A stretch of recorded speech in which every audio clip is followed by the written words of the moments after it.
welcome to Willow's Witchy Garden. Today I'm going to be doing something a little different. I'm inside today. It's a little chilly out here in New Orleans today. Yeah, I know, guys. It's only getting up to 55 here. And for us, that's chilly. And our wind has been crazy, like 20-mile-an-hour winds. So I'm inside today, and I decided that I would start my single seed challenge. Now, you might want to ask, well, what is a single seed challenge? Well, last year, Scott Head from Black Gumbo Southern Gardening Channel, he challenged others to grow a single seed from any variety of plant that they wanted to grow, and they could only plant one seed of it. And we would start that seed and we would grow it to maturity. Now, I didn't participate last year because I didn't have a YouTube channel, but I do this year. And so I have chosen to do an unusual tomato. I know Zone 9B, I should have started these seeds probably 4 weeks ago. I like my tomatoes to have a good start, but I'm going to start it today on February 1st. So it does take 7 to 14 days for it to germinate. And the variety that I chose is called Orange Peach. That's right. I am growing a tomato that tastes like peaches and has fuzzy skin. I love peaches. They're like my favorite fruit. So I figured, why not? Let's try something really unusual. Now, to tell you how rare this tomato is, this package says minimum 10 seeds. Now, normally I've looked at some other packs, 25 seeds. 25 seeds. Yep, 25 seeds on most tomatoes. But this one only has 10. Now, I did count them and they were very gracious. I have 22 seeds. However, I can only pick one of those seeds to plant. And so let's get started. I'm going to allow you to see what I have to choose from in this little dish. Okay, so as you can see, I did find one more seed in the pack, so there's like 23 seeds. Now, these are what I get to choose from, and I think what I'm going to do is look for one of the largest seeds, and that's what I'm going to choose. And I think I'm going to go with that guy right there. So I'm going to pick that out and I'm going to show you how I'm going to plant it. Okay, so the first thing I did was I took my seed starting mix, which is really just peat moss, some vermiculite, and I don't even think this one has perlite in it. But I went ahead and I microwaved it for 2 minutes on high to kill any fungus gnat eggs that might be in it. And then when I took it out of the microwave, I used boiling water. I just used spring water. I didn't even use tap water because I didn't want it to have any kind of chlorine in it.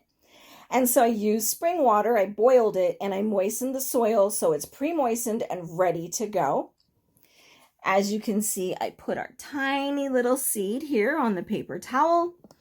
We have a 4-inch pot that we're going to use.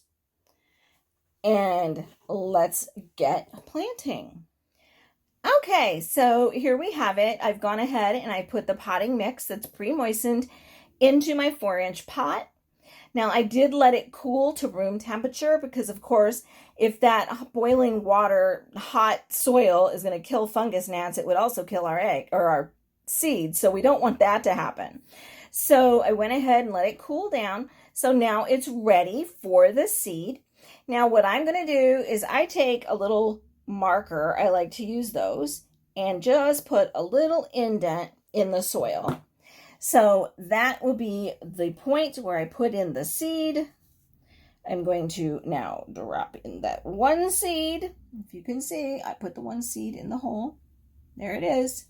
And now I'm just going to cover it lightly, just a little bit, and firm the soil so that it has good contact with the soil. That's it, folks. I don't need to water this in because my soil is pre-moistened. Now I'm going to make a tag for it so I remember what's in this pot, and I'll show you what I'm going to do next. Okay, so I made my tag. I use these larger craft sticks that you can pick up at Michael's or the Dollar Tree. I ordered mine on Amazon, got a 500 count box. I use them all the time to mark my plants. Sometimes I cut them in half, but if it's a 4-inch pot like this, I can leave it whole. But notice I put the name of what I planted and the date of 2/1 so I remember when I put it in the soil. So next I'm going to put this pot inside of a Ziploc bag. Now I'm not going to close it completely, but it's going to make like a mini greenhouse effect. And that'll keep the moisture in until this seed germinates. So that's my next step. Okay, and now as you can see, I've created a tent with a Ziploc bag. I did not close it all the way, and I've also poked holes in the top of it. Now that's going to allow air to come in and out.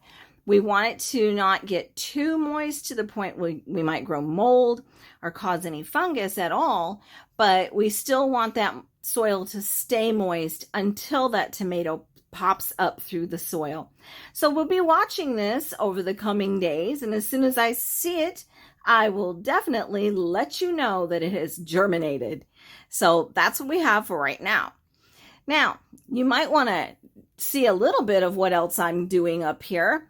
These are some of my seedlings. I've got lots of things. I've turned this tray around today so I can't see the names. These are a lot of different herbs and flowers, but mostly I think this one's herbs. Down here I have my roselle, which is a roselle hibiscus, and you can use this plant for medicinal things and teas. I also have my beautiful little dragon fruit here. We've got some peppers. These are shishito peppers. We have more peppers down here, all different varieties that are growing. I have several. Now you might see that I do have sticky traps in here, and that makes sure that if any adult fungus gnats come in, it will trap them, and it does work. I also regularly treat my soil with peroxide solution, 1 part peroxide, 3% peroxide. So it's 1 part peroxide to 4 parts water. And that's what we've got going on right now. I've got so many things growing. And look at all these tomatoes. I have 71 more tomatoes growing because, you know, I never can have enough tomatoes. But that's what we've got going on in the seedling room. Well, thanks for joining me today. I hope you enjoyed this little adventure in my seedling room as we planted that single seed challenge. And keep your eyes open because I will be showing updates on how the seed is growing. And don't forget to hit the like button, hit the subscribe button, share this video with your friends, make comments down below. All of those things will help me grow my channel. So until next time, stay healthy and stay blessed.